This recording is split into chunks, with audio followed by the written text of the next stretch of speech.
Okay, that's better than critics make it out to be.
Hey everyone, it's Don G. Corleone here, and I'm here with a brand new movie review. And this movie review is going to be for a film starring legendary actor Brad Pitt, directed by David Leitch.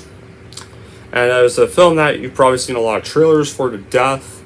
Depending if you go to the theaters or not, you'll just see these trailers to death by then. That film is for none other than this weekend's newest release, Bullet Train. Yeah, the newest film from David Leitch that hit theaters yesterday. So, what's the plot of this movie? Well, Ladybug, played by Brad Pitt, is an unlucky assassin determined to do his job peacefully after one too many gigs gone off the rails. Fate, however, may have other plans, as Ladybug's latest mission puts him on a collision course with lethal adversaries from around the globe, all with connected yet conflicting objectives on the world's fastest train. The end of the line is just the beginning of this non-stop thrill ride through modern-day Japan. So, how was this made? Well, Bullet Train had been initially developed by Antoine Fuqua, who co-produced the film. Those Fuqua films matter. It was also originally to be a dark, violent, R-rated action thriller in the vein of Die Hard, but the project turned to a lighthearted action comedy in the style of Hudson Hawk during the development process. It was announced in June 2020 that Sony Pictures hired David Leitch to direct the adaptation of the novel from a screenplay by Zach Olweeks, and Brad Pitt being cast in the film the following month. Joey King entered negotiations to join a role described as a supporting role on a cameo level. In September, Andrew Koji was added, with Aaron Taylor Johnson and Brian Tyree Henry joined in October. In November 2020, Zazie Beetz, Masioka, Michael Shannon, Logan Lerman, and Hiroyo Sandana joined the cast, with Leitch revealing in December that Karen Fakura had also joined and that Jonathan Sill would serve as cinematographer. That same month, Brad Bunny was also added to the cast, and Sandra Bullock, in a cameo, spoiler alert, joined the following year in February to replace Lady Gaga, who dropped out due to scheduled conflicts with House of Gucci in 2021. The production for Bullet Train began in October 2020 in Los Angeles during the COVID-19 pandemic. Filming then started in November 2020 and wrapped in March 2021. According to the film's stunt coordinator Greg Pimentel, Pitt performed 95% of his own stunts in the film, and he was paid $20 million. So, Bullet Train would go on to premiere in Paris on July 18, 2022, and then Sony Pictures would release the film in theaters this Friday in the United States on August 5th, 2022, and the film received mixed reviews from critics, kind of guaranteed though, but here's my reaction to the film. As for my reaction, I gotta say, I honestly loved it much more than critics so far have. This is a highly entertaining action comedy that oozes style. It's extremely fun and a bit on the outrageous side, and it's not meant to be taken too seriously. It's filled with funny and memorable moments. The action is awesome, well shot and clear, which is no surprise coming from the guy who directed John Wick, Atomic Blonde, and Deadpool 2. There are a ton of characters, and I like them all. Like, the cast does such a great job, especially Brian Tyree Henry and Aaron Taylor Johnson. My first time I saw Brian Tyree Henry was his voice work in Into the Spider-Verse, and since then he has taken on a lot of vastly different roles, and it just seems to be killing all of them.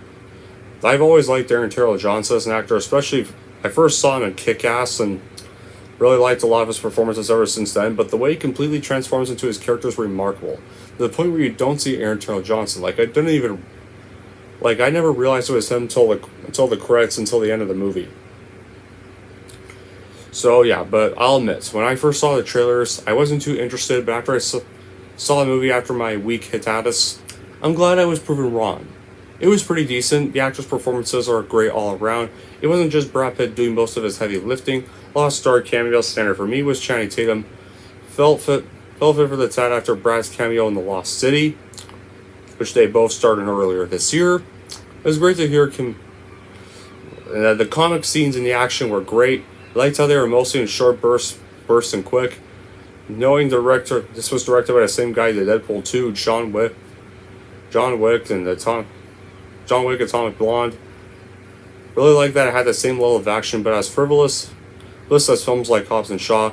I was kind of dubious about Joey King taking a lead role because he's just find her too cheesy of an actress really, but I thought she did all right. I was curious as to see what kind of interesting plot it would have if everything like takes place on one train ride, but Snowpiercer and both Sondheim did it, so why would not this? Like they try to make a big deal out of some kind of fade, but really like the movie's just a rather star-studded cast. Most don't get along, but they have fun with the little time they have as well. But yeah, like since his uncredited work on John Wick from 2014, David Leitch has emerged as one of the most notable action film directors working today. He's one of the few filmmakers, along with Matthew Vaughn, who knows how to strike the right balance between strong violence and dry humor, which a lot of movies seem to fail at miserably at even trying to do. This clever blending of stylistically shot fight scenes with comedy has helped Leitch's brief filmography stand above many of the more forgettable films in the genre. And this latest film he did, Bullet Train, continues this winning formula with a good dosage of fist fights, sword fights, and comic relief to boot. There's just a lot to enjoy about a film that pits different types of assassins against each other, especially ones with their own unique gimmick. Like we see that Ladybug special ability in combat as I usually finds ways to succeed through failure.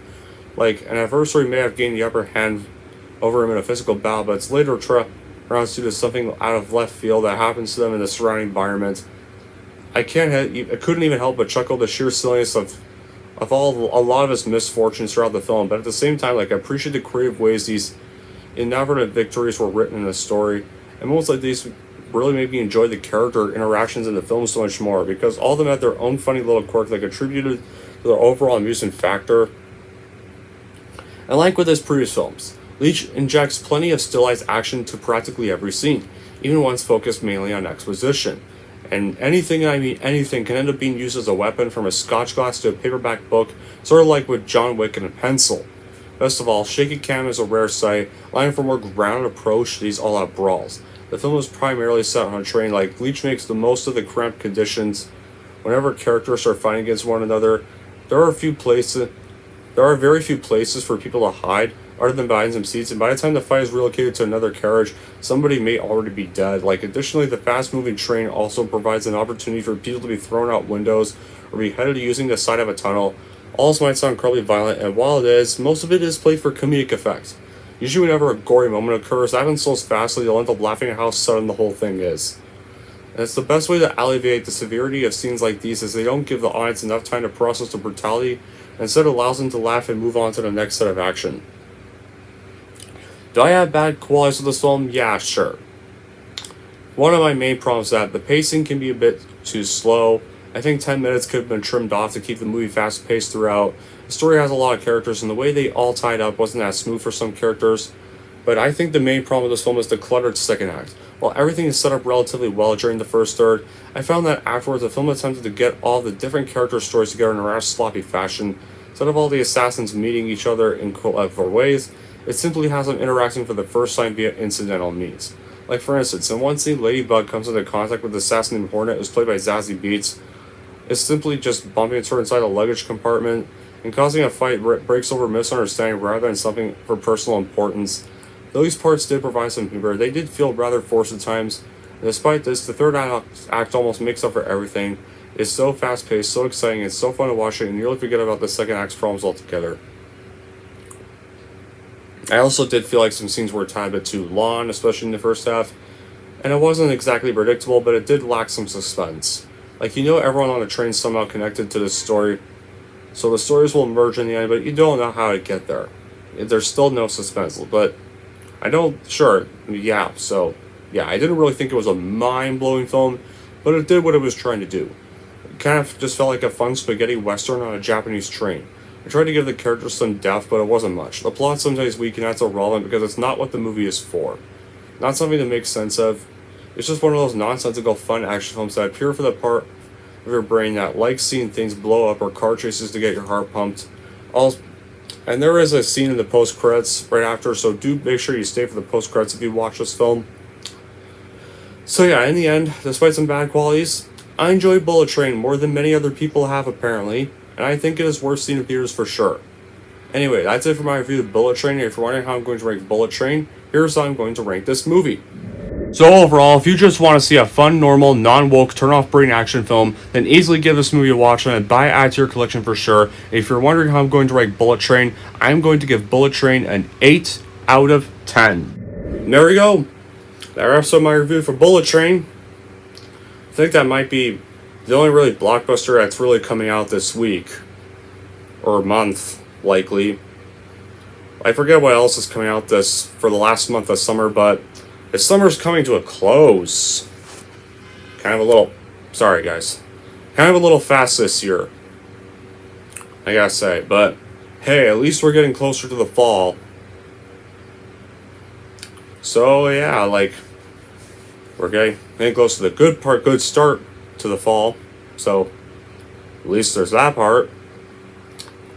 But yeah, till then guys, that'll be it for this review. Thank you all for watching, and if you like this and want to see more, and don't forget to subscribe to Don G. Corleone.